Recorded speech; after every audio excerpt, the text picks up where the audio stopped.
আপুনি কিয় বিপিএফত যোগদান কৰিলে? আজি কেইদিনমানৰ পৰা কছাৰী ছাৰৰ লগত অলপ যোগাযোগ কৰিছিলোঁ। যোগাযোগ কৰিলোঁ মই এটা কথা একচুৱেলি বিজেপি বেয়া পোৱা নাছিলোঁ, কিন্তু তেওঁলোকৰ যিটো আমি 5 বছৰৰ শাসন দেখিলোঁ, তেওঁ ৰাস্তা ঘাট, কোনো স্কুল কলেজ, যিকোনো উন্নয়নমূলক কাম বুলি ক'লে আমি একো বেয়া। শুক্লাই চেৰফাং সমষ্টিত বিজেপি ইউপিপিএলে কি উন্নয়ন কৰিলে? বিপিএফ দল আৰু গণেশ কছাৰী কিয় ভাল পায়? ছাৰক মই যি 15 বছৰ শাসন দেখিলোঁ, বিজেপিৰ তুলনাত বহুখিনি উন্নয়ন কৰিছিলে, যিটো সময়ত একো নাছিলে আমাৰ ইয়াত।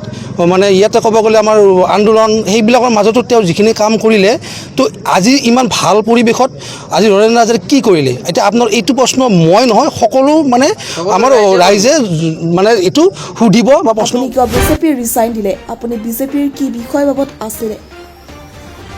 পোৱা নাই আৰু তাতে কাম কৰিছিলোঁ, মানে যিটো পৰিৱেশ পাব লাগিছিল, IT চেলত 5 বছৰ কাম কৰাৰ পিছত যিটো পৰিৱেশ পাব লাগিছিল সেই পৰিৱেশটো পোৱা নাই। তো তাৰ কাৰণে মই আপোনাৰ ৰিজাইনটো দিছিলোঁ।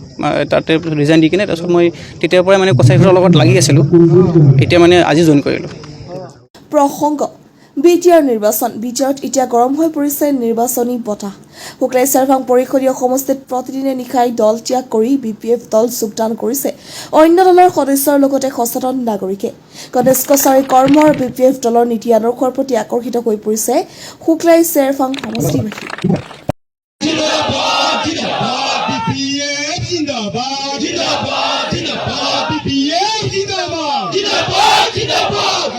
জইন কৰিলোঁ আজি কেইদিনমানৰ পৰা কছাৰী ছাৰৰ লগত অলপ যোগাযোগ কৰিছিলোঁ। যোগাযোগ কৰিলোঁ মই এটা কথা একচুৱেলি বিজেপি বেয়া পোৱা নাছিলোঁ, কিন্তু তেওঁলোকৰ যিটো আমি 5 বছৰৰ শাসন দেখিলোঁ, তেওঁ ৰাস্তা ঘাট, কোনো স্কুল কলেজ, যিকোনো উন্নয়নমূলক কাম বুলি ক'লে আমি একো দেখা নাপালোঁ। তেওঁলোকে অকল মানে ৰাজনীতি কৰিলে, মানে ৰাজনীতিৰ নামত ৰাজনীতি কৰিলে। তেওঁলোকে মানে আমাৰ অকল তেওঁলোকে এই যিবিলাক কোনো আঁচনি এইবিলাকৰ মাজতে মানুহক প্ৰলোভন দিলে। তাৰ বাদে তেওঁলোকে দেখাই পালে আমাৰ মেইন আজিলৈকে বাটা চাৰিআলিৰ পৰা বাঙালীবাৰী ৰাস্তালৈ আজিলৈকে আমি মানে উন্নয়ন কৰা একো দেখা নাপাওঁ। আজি লাষ্ট 4 বছৰ পিছত তেওঁলোকে অলপ ৰাস্তা বনাই আজিলৈকে শেষে কৰিব নোৱাৰিলে। এই আজি 2 দিন পিছত কোৰ্ট অফ কণ্ডাক্ট লাগিব। তেওঁলোকে উন্নয়ন বুলি ক'লে একচুৱেলি ফটাত হ'ল। তো সেইটো কাৰণে আমাৰ ৰাইজে আজি দলে বলে আহি যোগদান কৰিলে। বিজেপিয়ে হওক, মই GSP আছিলোঁ। তো এনেকৈ আমাৰ যিখিনি কৰ্মী আছিলে চবখিনি কৰিছে, আৰু আগন্তুক আৰু কৰিব।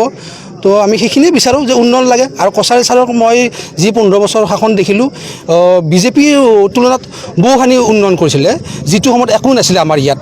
মানে ইয়াতে ক'ব গ'লে আমাৰ আন্দোলন সেইবিলাকৰ মাজতো তেওঁ যিখিনি কাম কৰিলে, তো আজি ইমান ভাল পৰিৱেশত আজি নৰেন্দ্ৰ নাথে কি কৰিলে? এতিয়া আপোনাৰ এইটো প্ৰশ্ন মই নহয়, সকলো মানে আমাৰ ৰাইজে মানে এইটো সুধিব বা প্ৰশ্ন কৰিব। আৰু সেইটো কাৰণে আমাৰ দলে বলে আমাৰ যিখিনি য়ং ল'ৰা GSP হওক, বিজেপিৰ যিখিনি কৰ্মী হওক, IT চেলৰ পৰা আৰম্ভ কৰি চবখিনি আমি আজি কছাৰী ছাৰ তাত জইন কৰিলোঁ। মানে আছিলোঁ মেইন ছেক্ৰেটাৰী আছিলোঁ ইউথৰ। তো সেইটো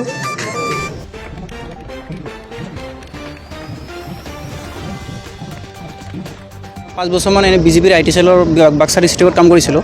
তাৰ পৰা মই একচুৱেলি ৰিজাইন দিছোঁ, 23 ৰিজাইন দিছিলোঁ। তাৰপিছত এতিয়া ধৰক মানে যিহেতু মানে ঘৰৰ ওচৰে হয় আৰু খুৰাৰ লগত আগৰ পৰাই ঘৰুৱা সম্পৰ্ক, তো সেই হিচাপত মই আকৌ আহিলোঁ। আকৌ কাম কৰিম। তাৰমানে ধৰক নিউ জেনেৰেশ্যন যিটো আছে, মানে বহুতখিনি আহিছে তাৰমানে এতিয়া, আৰু লগত আমি ভালদৰে কাম কৰিম সেইটো ভাবিছোঁ। আৰু বিজেপি ৰিজাইন দিয়াৰটো বিশেষ মানে এনেকুৱা হেৰি নাই, মানে তাতে মোক ইমান সেই পৰিৱেশটো পোৱা নাই আৰু তাতে কাম কৰিছিলোঁ। মানে যিটো পৰিৱেশ পাব লাগিছিল, IT চেলত 5 বছৰ কাম কৰাৰ পিছত যিটো পৰিৱেশ পাব লাগিছিল সেই পৰিৱেশটো পোৱা নাই।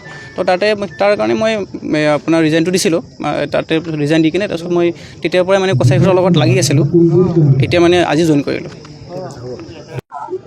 আমি সদায় জইনিং কৰি আছোঁ, মানে শাসক গোষ্ঠীৰ পৰা আমাৰ দলত দিনে ৰাতিয়ে লাগাতাৰ সদায় আমি সপ্তাহত 500 জন মানে জইন কৰা আমাৰ কাৰ্যসূচী চলি আছে। 2 সপ্তাহ গ'ল আৰু এতিয়া 3য় সপ্তাহ।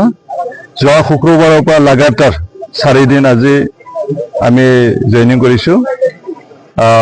শুক্ৰবাৰ, শনিবাৰ, ৰবিবাৰ 3 দিন হ'ল। আজি 354 জন এই 3 দিনত হৈছে।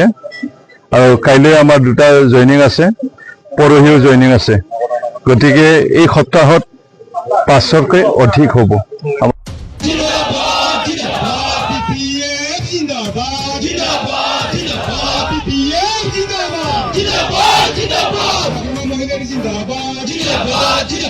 তৃণমূলের জিন্দাবাদ তৃণমূলের জিন্দাবাদ গণেশ কসারি জিন্দাবাদ গণেশ কসারি জিন্দাবাদ গণেশ কসারি জিন্দাবাদ